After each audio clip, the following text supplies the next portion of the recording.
All right, looks like we're live. Welcome, everybody. Welcome. We've got a cool presentation and some stuff to go over today, but we're going to go ahead and do some intros and talk for a few minutes, and then I'll give some information about what we'll do here at the end, Q&A and stuff too. So I'm Mike Peterson. I will introduce Daniele, but I think you're way more popular, right? Like, and everybody should be here to come see you and what you're talking about anyways. But Daniele, what have you been working on? Like, what have you been messing with? Have you messed with GPUs at all in the last couple of months? Well, quite. I mean, I had a few weeks where I couldn't get hold of any GPUs, so I basically, I got to GCP, AWS. I tried all cloud providers just to get GPUs. I think the smaller ones maybe you can, the bigger ones it took a while to get hold on. So what is the largest GPU you got a hold of then? Like, how much memory? So yeah, I think it was like 80 gig. Okay. We had a A40, I think, something like that. The 80 mega maybe. That's the biggest we managed to get, and was good enough to test the hardware partition, which we're going to talk about today. But yeah, I was looking forward to try the H100. Didn't happen. Did you do a GPU accelerated guest book, or what, were you actually doing like real workloads? No, not yet. But yeah, I think GPUs, it's been okay actually. And by the way, it's really expensive. Like the H100 is like, I think it was like $8. Yeah, $8 an hour, even more. I think it was like 10. It was 88, and was like, okay, testing 1 second is going to cost me this much. If I test for an hour, it's going to be like more than $1 a minute. It's going to be really expensive. All right, well, I got a question for you after since you've been working on that stuff. What do you think people are going to do then? Do you think people are just going to buy it from cloud providers, or are they going to build their own? Because at that large of a GPU and stuff, building your own is going to be very expensive too, right? Like, and then what happens if a brand new one comes out next year and you're lagged behind, and then it has all these features that you need, right? Like, okay, I think to answer that question, I think it's better if we start with the presentation. Okay. Yeah, perfect. So I'm going to pose that question. I'm going to suspend that question. I'm going to show the slides, and then we're going to come back to it, so we can actually discuss with some context on why this might be a good or a better option. Okay, cool. Oh yeah, and so for everybody, post your questions and stuff in the comments and everything. We'll do a Q&A at the end of the presentation, just so that we can get through all of the slides and everything. But then we'll have some question and answers and stuff at the end. But yeah, post them in there, and then if I can answer them while it's going on and while Daniele is presenting, I'll answer them in there too. All right, you want to share the slides? I'll go ahead and pop them up on the screen. Okay, I think I've got the slides. Awesome. And then I'm going to hide for a bit, but I'll be in the chat. So if you have questions, I'll try to answer them. But yeah, like I said, keep posting them in there, and I'll ask Daniele at the end. But yes, definitely. If you've got any questions, just write it in the chat. I will address them at the end. So anytime you can write your question, and then I will get back to it. All right, awesome. Cool. I'm excited to see this. You haven't seen this yet, so take it away. I will. Cool. So let me start then. So yes, if you're joining just now, my name is Daniele. People call me Daniele, Dan, and they make also fun of me. They call me D5E because I'm so much into Kubernetes. And I was lucky enough to speak at KubeCon 3 times, and it was one of the first 500 people to obtain the CKA certification back in 2017. So I think there's a lot of change since then. And my daily job is basically I teach Kubernetes. I run workshops, and I help people with deploying applications and now also GPUs. And that's exactly what the plan of what we're going to talk about today. So on Monday, we released this book, which is GPU-enabled platform. And today, I'm going to tell you a little bit about a story about how this book came to be, what was my plan at the beginning, how the plan has changed, and what it means for you, what it means for running workloads on Kubernetes and GPUs. So to understand where we're coming from, I think it's best if we actually explain the context of what is happening, right? And you're probably already aware of, right? There are a lot of interest in this new technology coming out, but the reality is that all of these technology are based on some sort of paradigm shift in machine learning, which is this very famous paper, which is Attention is All You Need, which is basically describes a new way in which we can use these machine learning models to actually create something different. Let's put it that way, without going too much into the details. Now, of course, this led to large language models like things that you use like ChatGPT. But the reality is that the transformation wasn't just for large things, but also for smaller things. And if you go on the internet, you're trying to understand this, this all attention is all you need. You get all of these diagrams, which I'll be honest, I don't fully understand. I don't know what they are. But what I'm really interested about and what I'm really fascinated is that people are actually using this technology not only to create large language models, but also to create smaller tools that are solving more focused and more specific problems. So a good example of this, you can open Hugging Face spaces, and then you can see that there are smaller models solving other problems in the space, right? And an example of that is basically Outpainted Fusion, which works in a similar way as the similar technique in machine learning. And what it does, it grabs one image and it tries to guess what that image will look like with some extra space. This is a good idea. This is a good example because the model is not as big as a large language model, and it's something that perhaps you could run locally on your computer as well. So you can imagine that there is a lot of these small applications now that are running. There is very interest in deploying these applications and running them locally, or running them in Kubernetes clusters and deploying them as services. But the issue is that a request for all of these type of applications requires more computing power to actually go and process those images. And this is basically where we talk about GPUs and utilizing GPUs. But there are some issues with these GPUs. The first sort of issues, and the most common one, is sort of like, okay, we have all of these applications. How do we actually share the GPU? How do we utilize this GPU effectively? And the idea is that, I noticed this. So this back in the years, I attended and presented at DevOps Day Singapore, and I spoke with some of the people in the audience, and I sort of asked questions, what kind of application they build and how to deploy. And then one interesting one was like, okay, we managed, we were speaking about internal development platform, and then the question came, we actually deploy these GPUs in our cluster, but the hard part right now is actually figuring out how to share them between tenants. At the time I was like ignorant. I was like, how hard can it be? I mean, as far as multi-tenancy is concerned in Kubernetes, this is a problem solved. We know exactly how to slice things. We know exactly how to isolate them. I don't see why GPU should be different, right? And surely there is a way to do this. Yeah, I was very, very, very ignorant at the time, a little bit arrogant as well, perhaps. But I think this sort of ignorance sort of led me to explore sort of these concepts, this topic a little bit more. The other sort of realization came a few years back, and the realization was, okay, so these GPUs are just like a normal hardware, but it turns out they are not. So it's not just about sharing GPUs, but the problem also comes from installing GPUs. And the problem with installing GPUs is that when you get a GPU from a cloud provider, you also get an EKS, you also get a cluster probably, and that cluster has got nodes which run operating system, and this operating system might have drivers installed for a particular version of a GPU. But what happens when these drivers go out of sync? What happens when these drivers, for example, are very, very old on the AMI, on the node image, or what happens if these drivers are not compatible with the version of the GPU library you've got installed in your own container? And this problem basically comes back from, okay, yes, we need to find a way to make all of these parts communicate together. And it's actually not something straightforward.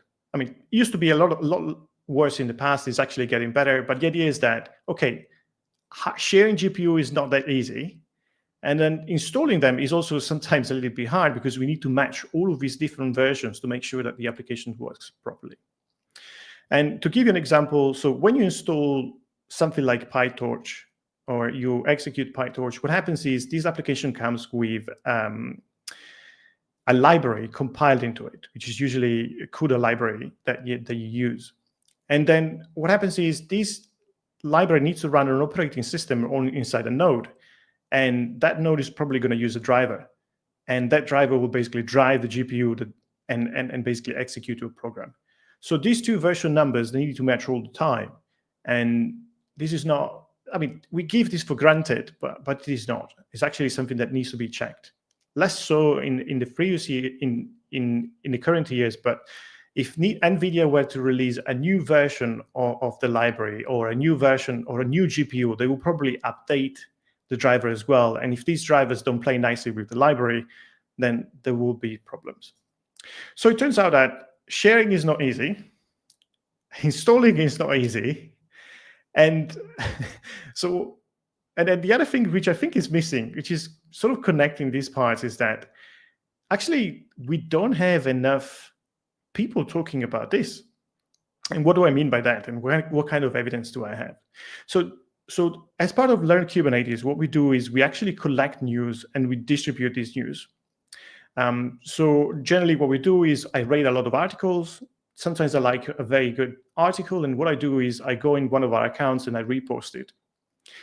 And some of these articles are very useful. And I usually get them from Reddit. I usually get them from Medium. We read quite a lot of articles. Just to give you an idea, in 2018, I started reading 200 links a month. By 2020, there was 800, and now we are averaging about 2,400 links a month. But of all of these, so those are tutorials, articles that the community writes about things. And things can be how to install Kubernetes, how do I do multi-tenancy, or someone could write a case studies on what they have done for with Istio, for example, to warm up their JVM instances. Well, it turns out that if I look at the data that we collected every month, then the number of GPU articles that are published is like a very tiny fraction. So you see, we have a problem where we don't know how to share. It's very difficult to understand how to install. And then there isn't enough actually articles and people talking about this.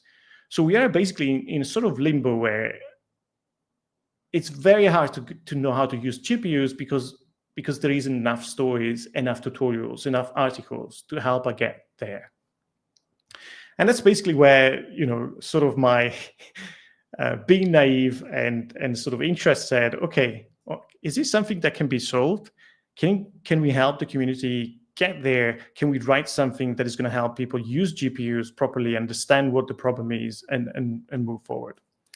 So that was my idea. And when I got that idea, I thought, okay, I know vClusters, they are really into multi-tenancy. Maybe they're interested to work with me and publish something like a document where we could work on GPUs. And that's when I reached out to Rahul and I said, Rahul, shall we write a book on GPU and Kubernetes? I think the community will really love something like that. And he said, yes, of course. This is something that, multi-tenancy is something that we're interested in, we want to know how to do, we want to help with the content around multi-tenancy. And then at the time I was like, okay, I think multi-tenancy is interesting, but I think GPUs, it would be really interesting to see how this GPU extends from just being GPU and how multi-tenancy actually works. And I thought maybe Siam should join as well, as in he's got a very interesting perspective on how multi-tenancy works in vCluster. So maybe we could join forces. And I was lucky enough that Siam said yes. So we worked on this book, which is basically what you were able to download since Monday. Now, you know the story about the book, but what's inside this book, right? So I think this book is divided in 6 parts. So it's 5 chapters plus a bonus chapter. The really big focus of first chapter is basically understanding how GPUs are so much different from CPUs. And one of the major problems at least, one of the things that I realized, which sort of struck me, was like, most of the time we are so used to CPUs and memory managed by the Linux kernel that we give things for granted. In this particular case, I've got a 2-core CPU, and then what I know, this is sort of my knowledge, as in, this is like not something that I can, it's so well known that everyone knows this. And that, when you execute a task, the CPU will execute a bit of it, then will pause, execute another one, it will pause, it will execute another one, and so on and so forth.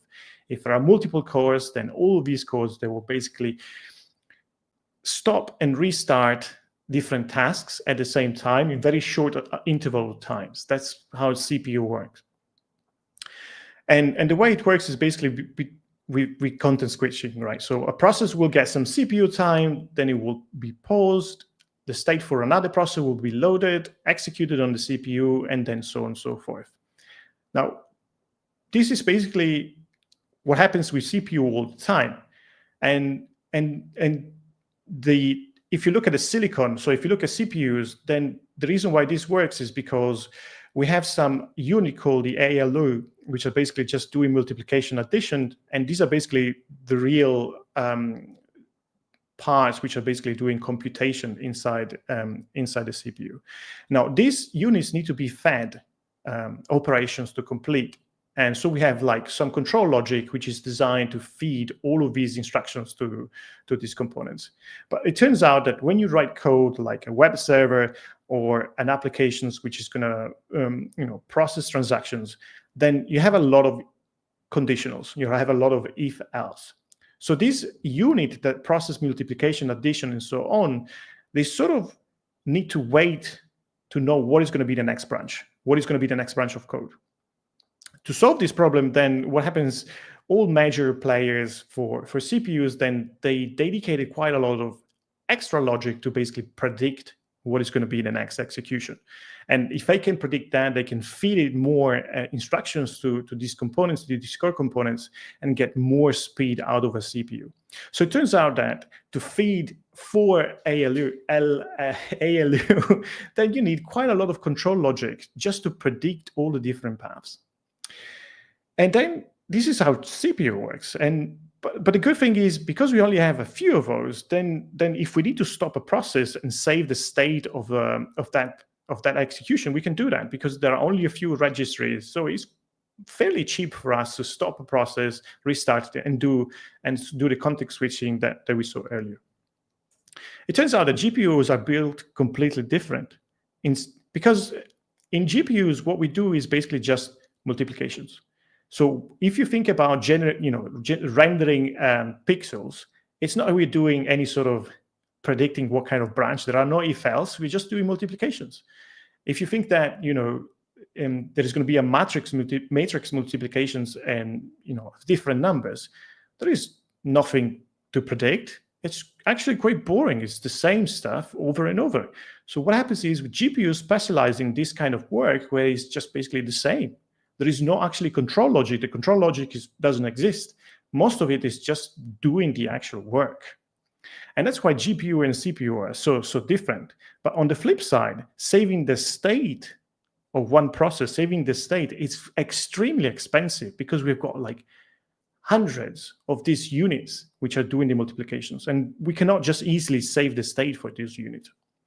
So just to give you an idea, this is basically an H100 NVIDIA card, and it has 132 streaming processors, and each streaming processor has got 128 CUDA cores, which is basically like these ALUs, so these components that do addition and multiplications. So there are like loads of them, but they all do the same things. So there is quite a lot of them. And on the flip side, what it means is that when you run an operation on the CPU, like a matrix multiplication, for example, that will basically be loaded in all of these components and it will be executed. But it will be executed to completion. So there is no way the GPU can stop that operation, which we call kernel, from being executed. which basically means that if there is an operation, if there is a kernel that takes 30 seconds to do multiplications for matrix, for example, then the GPU will be blocked for 30 seconds. Now, if you say that to someone for a CPU, you will be pretty shocked. But in GPU, this is quite normal. So the kernel will actually monopolize the entire GPU. So the next kernel that needs to be executed will be blocked by the previous kernel. So this is already quite surprising because it sort of breaks our mental model of how GPU works. Now, this is the first part of the chapter. And then the next chapter in the book basically focuses a little bit more on multi-tenancy. So we see that GPUs work quite differently, but surely there is a way to share them, right? It turns out that we just discussed how different processes can execute kernels on the GPU, but they need to take turns, right? We cannot stop any kernel which is executing. We cannot evict. We cannot preempt any kernel which is executing. So what happens is when we want to share GPUs, we need to keep this in mind, and we also need to keep in mind that the memory of the GPU is actually shared as well. And there are different ways to work around this. And one is to use something called MPS, where there is a single CUDA context, and there is something called, very misleading, time slicing, which is meant to give the appearance that the GPU is actually not just one. Then there is something called the Kai Scheduler, which is a way to share GPU in a nice way. There is MIG, MIG, I don't know how it's pronounced, which is actually the solution that NVIDIA is blessing for sharing GPUs, which is done in hardware. And then there is a very interesting, and I would say hacky, tool project called HAMI. And this one is quite interesting because it's basically a way to proxy requests to the CUDA drivers.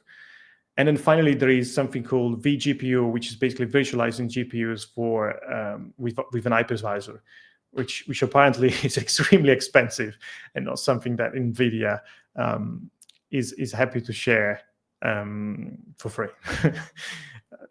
So these are basically like different options that I'm covering in the book. So I'm trying to show you what are the options, what kind of trade-offs you're making when choosing one of them, and why there are solutions which are better than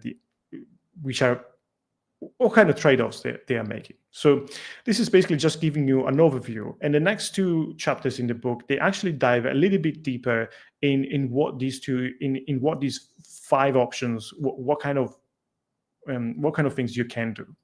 And the first part is called orchestrating sharing, because it's actually looking at what kind of option you have if you don't have like strong multi-tenancy. So if you're looking like just, if you have a GPU and you want to share it, what kind of option do I have? And the first sort of tool that I cover is something called Kai, and it's basically a replacement for the Kubernetes scheduler. So generally what happens is when you create a pod, the pod goes through a scheduling mechanism in Kubernetes. But if you want, you can select a custom scheduler. And in this case, you can select K as a custom Kubernetes scheduler. And what this component will do is quite, again, quite hack, I guess. But we cannot ask for a fraction of a GPU. So what it will do, it will basically create a pod, which is just a placeholder, and then request the full CPU, the full GPU. And then when you deploy the pod, then the pod will basically use the fraction that you need from that GPU. And we do that because in Kubernetes, what happens is we can only assign integer numbers to GPUs. So in this particular case, we can say, I want one GPU. So we use the reservation pod to actually get that integer. And then when we want a fraction, then we use this Kai scheduler to actually get a fraction. And the Kai scheduler will basically keep track of the allocations and make sure that a single GPU can be split into different parts.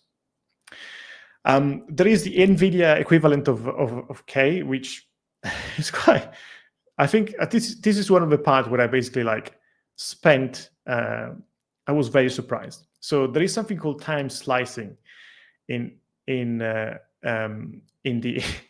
NVIDIA sort of products that they offer, a tool that they offer. And time slicing is basically, it's a very misleading name to say that a single GPU is actually reported back to the Kubernetes scheduler as 4. So when a Kubernetes scheduler decides to place one of these pods, we'll basically see a single GPU as 4 units, so we'll basically be able to deploy 4 pods. But then nothing happens. So you basically you need to find a way to have these pods share a GPU by themselves, which is quite tricky. So this is how it works. So when you say I want 1 GPU, you can only request integer numbers, but the device plugin which is installed in the node is basically cheating and is saying I've got 4 GPUs. What is really meant to say is that this GPU is divided in 4 parts, and you can use 1/4. But the reality is that the pod is deployed there, and then there is no any 3 more pods can be deployed in the same node. But there is no easy way to actually enforce any sort of restrictions on those pods. So in the previous example with Kai, you could have said you wanted a particular fraction of the CPU, so a particular amount of memory. This is not possible with time slicing. Now, this chapter focused on sharing sort of nicely. Sometimes sharing nicely is not enough. If you can't share nicely, then you need more guarantees that no one is going to mess with the GPU. If you do, then what NVIDIA is providing you with sharing, but in hardware. The problem with GPU is that we cannot. They are designed to process operations, right? And they are not designed to share. So to share GPUs, what NVIDIA came back with is basically said, okay, we've got all of these streaming processors. They've got all of these cores inside. Why don't we group them? And we say, okay, say 16 of those are 1 slice. And if you have a very big GPU, then you can have 7 slices. And then you can assign these slices to different teams. And each slice is actually hardware, silicon, actual chips on the device. They are physically in hardware separated. And what it turns out is that you can combine these slices together if you want to have sort of different configurations. But what you're really doing is basically using sections of your graphic cards and dedicating that to tenants. So it's not, the problem with GPU is that there is no solution in software to share them. So the only way is to actually do it in hardware. And this is basically the solution that NVIDIA came up with. There is one more solution, which I think is quite interesting. I think this is actually a very valid option, and that option is called HAMI. So generally, what happens is when you install a GPU, you have a driver for the kernel, and then you have a way to expose this basically GPU as a file descriptor. And what happens next is that you will deploy an application. This application will have some runtime, and it will have a particular version. And this is usually bundled inside your container. So basically, just like when you install PyTorch, you will have this inside. But it turns out that to actually drive this, you need the drivers, right? So there are several layers that you need to go through before you can actually consume this GPU on your node. So someone said, what if we put a proxy inside and we actually check all of these calls that are going through the applications into the driver, into the kernel, and we do some stuff? And it turns out that this is quite an interesting approach because the runtime will need to allocate memory and will need to ask for a running kernel. So maybe you can look at all of these different calls and say, hey, is this allowed or not? And maybe you can patch them and say, okay, you can do it, but only in this way. And this is quite powerful because it will give you the possibility to change things and to rearrange things. So HAMI is this project where you basically can intercept these calls and basically set limits at the call level. So for example, if I want to allocate 8 GB of memory on the GPU, then this call will need to travel through the runtime to the driver. But if I can intercept that call and check, hey, is this pod allowed to allocate that much memory? Yes, then I can pass that through. Otherwise, I can stop it there at the proxy layer. And I can do something similar for execution as well. So again, in the limits of what we can do. Remember, we cannot stop a kernel from running, but maybe we can adjust how frequently it's executed. That's the end. So the first 4 chapters are quite intense, and they focus on all of these different options. And then on the fifth chapter, I basically try to put things together and show you how some of these things are also puzzling from the monitoring perspective and utilization as well. And the reason why they're puzzling is because there are actually 3 layers of how we see this monitoring. There is the actual hardware, just looking at the hardware and the utilization from a hardware perspective. Then there is Kubernetes looking at these components as very opaque. It's just like integers. Kubernetes doesn't really understand any of these. It's just looking at those and say, okay, there are 4 things. I don't really know what they are, so I'm just going to pretend they are something. And then on top of that, there is DCJM, which is basically what is basically gluing all of these different things together to give you like an overview of what is actually going on inside your Kubernetes clusters and your GPUs. And the reason why everything is so puzzling, and I'm going to give you an example. I think the book has got way more examples, but I'm going to give you one. So this kernel, so this application is running a kernel, and you can see that the kernel is very, very short and is just executing once in a while. And the question is, what do you think is the utilization here? Right? What is the utilization of GPU? I think, if you look at the size of a green kernel, I don't know, maybe 20% or so, no more than that. But it turns out if you go open in the NVIDIA SMI and you type, you look at the utilization, it will give you back 100%. And if you have another kernel which is similar, and you ask what's the utilization, it will say 100%, which doesn't make any sense. Well, it turns out that the way this GPU works is so different that even for things such as utilization, what basically the card is doing is checking every 6th of a second, is checking if the GPU is actually, if there is a kernel active. If there is, it's going to say yes, and it's going to move on to the next slot. It's going to check the next slot. Is it active? Oh, yes, I can see a kernel, so it is active. But it's not, because it's so coarse, so the interval is so large, then it doesn't, for the utilization, doesn't matter if it is using like a microsecond or the entire slot. Then the GPU will just count it as something that is running. So we'll give you back 100% utilization, which is actually not true. So we need to have like different ways to understand how this utilization is actually impacting our kernels. Because of course, in this kernel can, this GPU can run a lot more, but NVIDIA SMI is lying to us. And last but not least, Sayem helped me write this bonus chapter. So the book basically looked at GPUs, right? How to install GPUs and drivers and how to connect things together. But I think it's just the very, very beginning. The reality is that to make something like a platform that you can share with others, there are other things that you need in order to make it useful.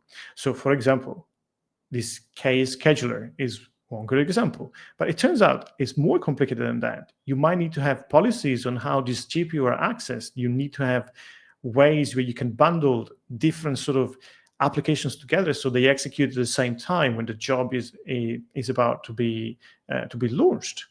And on top of that, once you have all of these components installed, then at that point, then you need to go and do the multi-tenancy. So the SIAM tried to do, he basically tried to look at this problem and see how something like vCluster will basically help you slice this cluster, after you install all of this, and you're able to expose these abstractions in a nice way, where someone could just take a slice of this cluster and say, oh, it looks like a real cluster. It looks like it's something I can use. And it's something that is isolated, something that I'm not worried is going to impact someone else.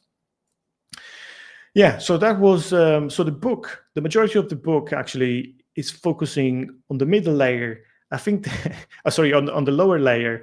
The middle layer, I think, something that I discovered too late in a way.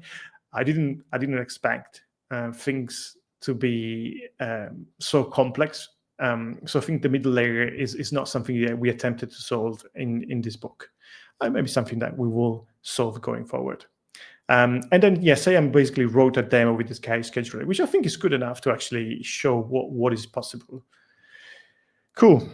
I think I've got almost done. I think I've got a few hot takes that, I started with some questions. I showed you how, I sort of got questions from the community, people I spoke to. And then, as I did more research, I think there were a few things that sort of came to mind, and I wanted to answer to myself as well. So the first one was basically, should I have like a big GPU and share it?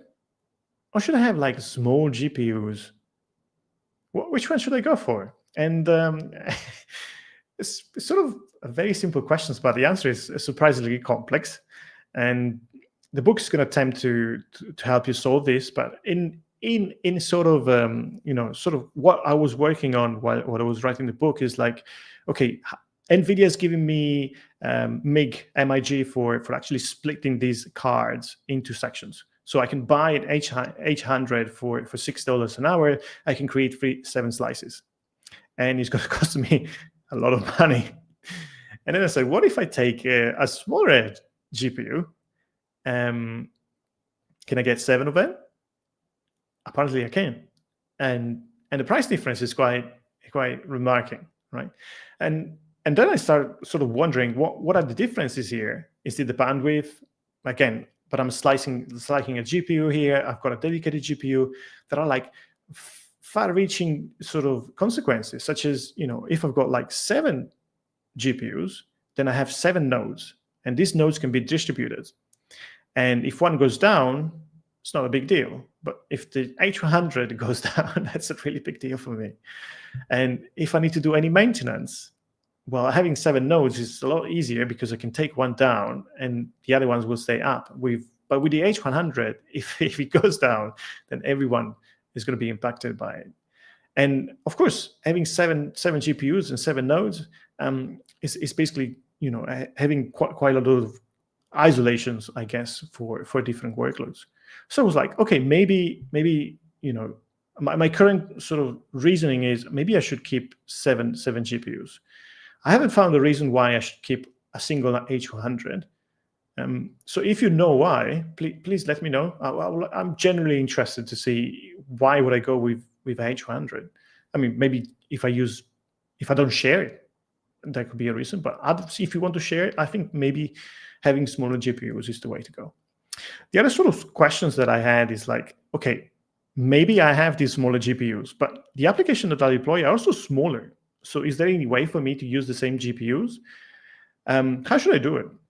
And I think the best options of all the things I've seen is this Kai scheduler, which is very clever. I mean, this reservation pod is a bit of a hack, but what it does, it basically, when you create it, it's going to read the GPU, it's going to read the version, and then it's going to claim the entire GPU. And then the next time you schedule a pod, it's basically going to look at what GPU is available, and it's going to deploy the pod, and it's going to use that fraction of a GPU and say, okay. And then it's going to remove that from the total. So if your GPU is 16 gig, now you have 14 available. So if a node comes in, then you can do the same. It's just going to look at the node and say, oh, okay, this GPU has got 16 gig, 2 are utilized, so you've got 14 empty. So you can go in and use those. Go ahead. The good thing about this is that this scheduler is actually tracking the allocations for all the memory that you need, which is very easy, which is very convenient for operators, because you can go in and say, hey, can you tell me what is the distribution of memory for that particular GPU, which is not something that you can get easy. So I think this is quite clever.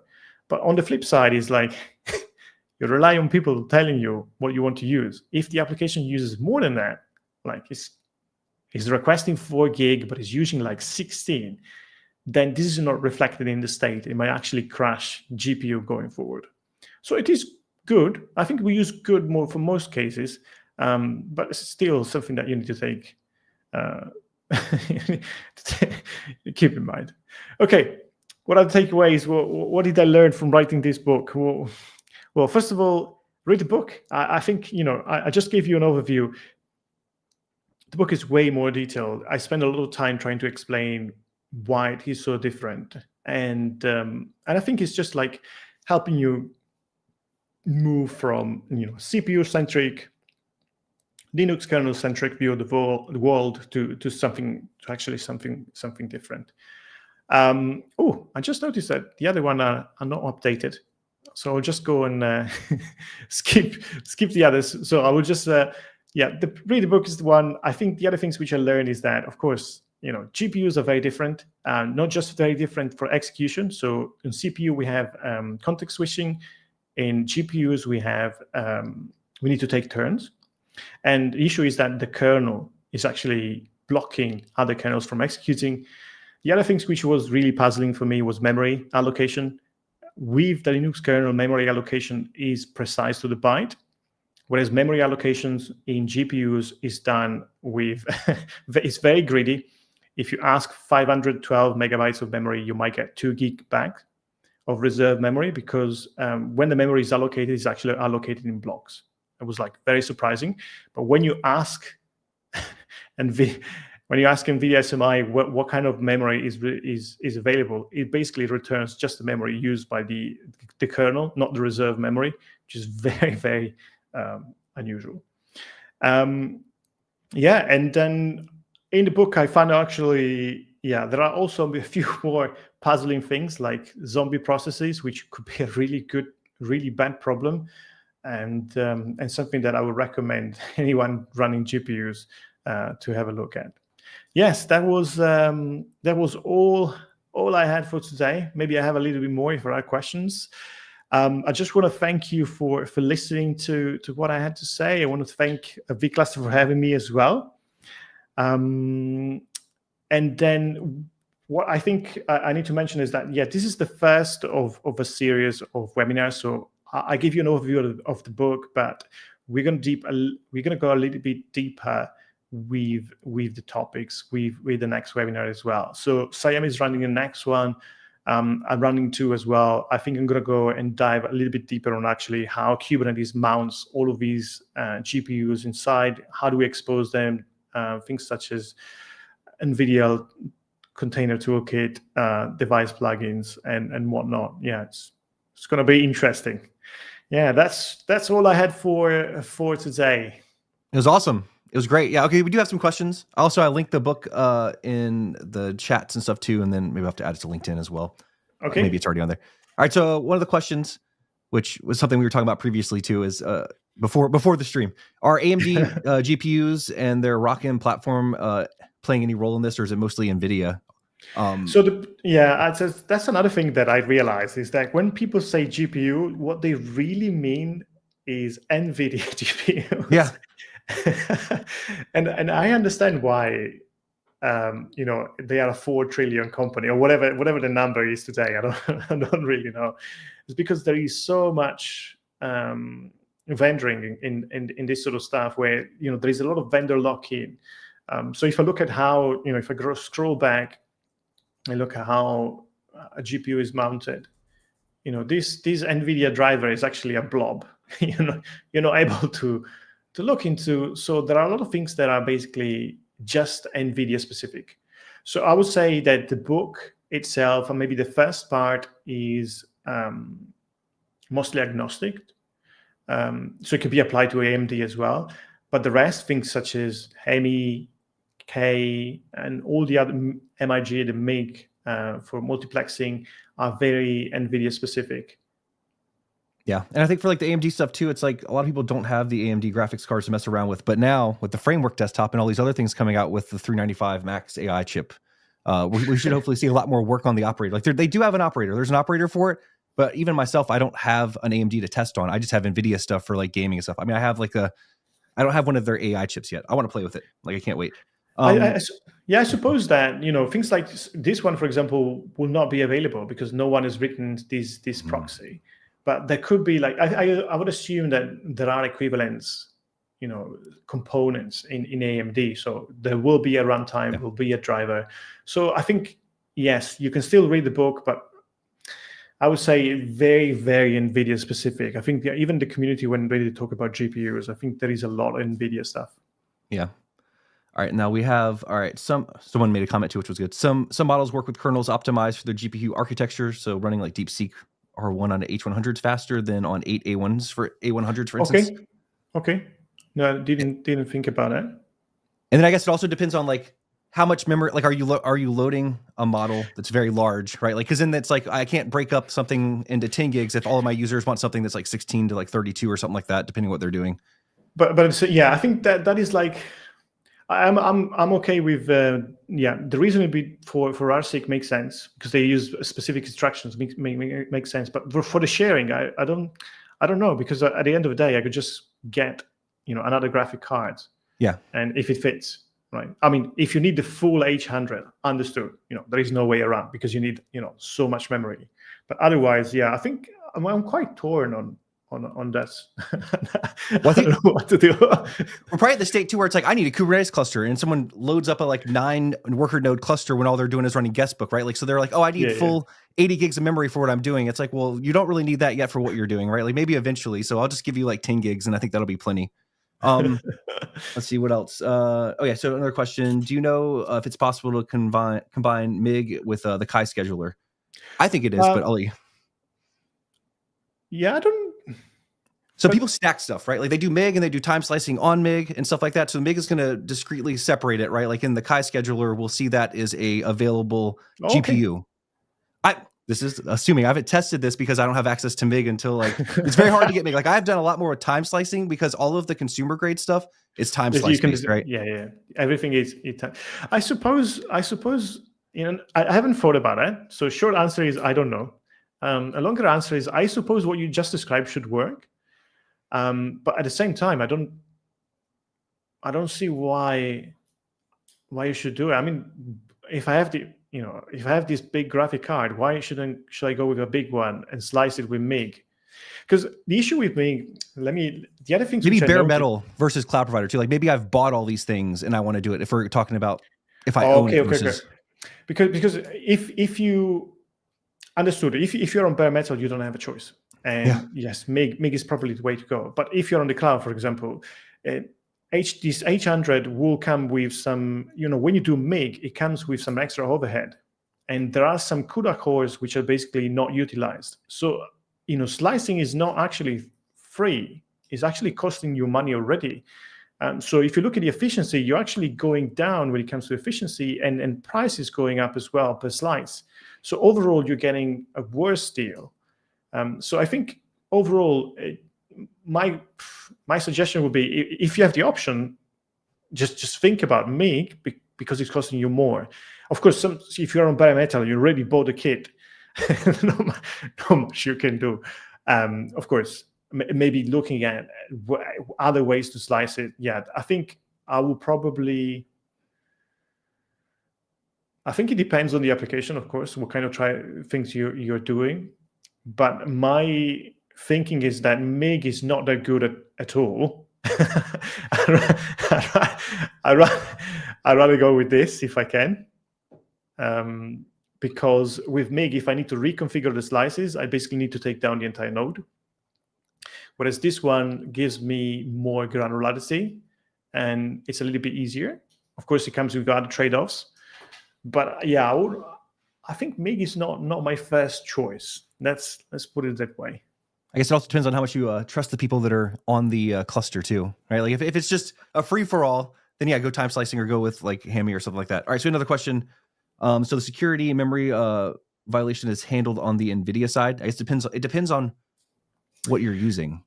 As a good answer. So actually, so what happens is, let's see if I got one CUDA context somewhere. Yeah. So what happens is every time a process is created, so think about a PyTorch app, then what happens is we load what we call the context on the GPU. And a context is a fancy way for saying that the process sees the entire GPU memory and all the data which is used by that process is actually loaded in the context as well. Now, the challenge is that all processes using the GPU at the same time cannot, the sum of all the memory cannot be greater than the GPU itself. But NVIDIA is basically guaranteeing that all these CUDA contexts cannot interfere with each other. So from that part, you have isolation, as in they cannot mess with each other. But the issue is that if you allocate, because each process sees the entire GPU memory, you could over-allocate the memory you need. And if you do, the process will crash, which is not great. So overall, yes, you get some sort of isolation, but not really. And then like Mike said, you have options. So there is what we call NPS, which is what you see here, where we have a single CUDA context and then multiple processes contributing to it. This is basically suggested for inference because it is a lot quicker. But yeah, it comes with a trade-off where you don't really know what process is using which memory of the context. So overall, very, very risky. So yeah, that's one option. The crazy thing is this is also just day one stuff too. Like we're not even talking about advanced scheduling and making sure that all of the workloads run on something in the same rack. Or like that's when you're talking about like having multiple GPUs in the same rack so that they're all connected to the same backplane so that they can run faster. It gets very complicated. But first you gotta learn Kubernetes. So like it's so much stuff. Or like I've just explored some of the same stuff. This presentation was awesome though. Thank you so much for presenting it. All right, well, we have one more comment, and I think we'll finish up because it's getting late there. Or maybe two more. So they're saying someone said, well, with the MIG device, it might show up different as a different resource in K8s. I'm actually going to play with that today, so I'll be able to figure this out. And it may not work with Kai out of the box. Yeah, I'm not sure what it shows up as. If it shows up as like, just a GPU count or GPU replicas, then I should be able to share. Yeah, correct. It does show up like that. So I think you're right. You can just use it. You can just pretend it's a GPU, and you can do the slicing with Kai. So I think it should work. And then like vCluster, what you're doing is you share up a runtime class, and then I just use that runtime class, and then it just pulls that GPU. Yeah, I think the way I would use vCluster is to basically just to provide an abstraction on all of this extra complexity you get. That will be like my sort of thinking. If I have like a large number of teams, then I have all of these extra complexity coming from K and whatnot, and then maybe I can use vCluster to actually provide like an interface to my teams and to provide something. Which is more manageable because there is a lot of complexity here. Yes, everywhere, every layer has got so much complexity. All right, well, awesome. Thank you so much, Daniele. I think that's pretty much the questions and stuff we had. I'm sure we'll see you out and about sometime soon too. Are you going to Atlanta? Are you gonna be Atlanta for KubeCon? Or? Oh no, unfortunately, I won't be at Atlanta. Okay. But yeah, I think to be honest, what we cover today is just. It's just the tip of the iceberg. Yes. I don't want to scare anyone. It's just very much the tip of the iceberg. I say go play with this and load like Olama and like a small LLM and mess around with it and play with it, and then come back again for like the next thing. And then I'm really excited actually about the next webinar where I actually show you how this GPU is mounted on the Linux kernel, how it is exposed, how we use these drivers, what is Kubernetes doing. I think I spent so much time just writing the content and also making illustrations to make it easy to understand. So I'm really looking forward to actually get back and tackle that next. I think for people who have ever installed the NVIDIA driver on Linux, it's still kind of similar to that, which that could be a headache, right? Like doing it for your desktop or something like that. The GPU operator helps with some of that, but then there's still weird mismatches. Like you have to be using specific versions of Ubuntu because like it's pulling a direct image name and all this stuff. Yeah, we'll go to that. We'll go to that next time. Thank you so much, Daniele. Thanks for it was a great presentation, and we'll see you next time. Enjoy your evening, and thanks everybody for joining. Thank you very much.